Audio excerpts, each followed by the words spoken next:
Здравейте! Представям ви електрическа пила за маникюр и педикюр на 15 вата. В комплекта има и накрайници. За да почнете работа, трябва да сложите ръкохватка точно по този начин. Ето със стрелкичка нагоре. Тук има бутонче за включване и изключване. Тук има бутонче за мощността. Тук долу има копче за въртане в различни посоки. Вляво и вдясно.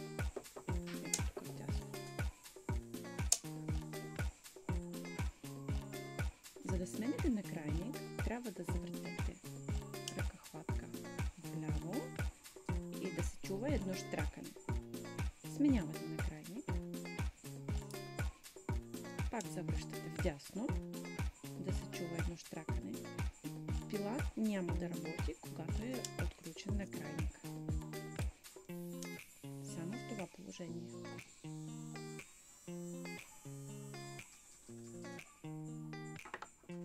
Ето тук отзад има още едно копче, което превключва отречно на педала. И можете да работите с педала.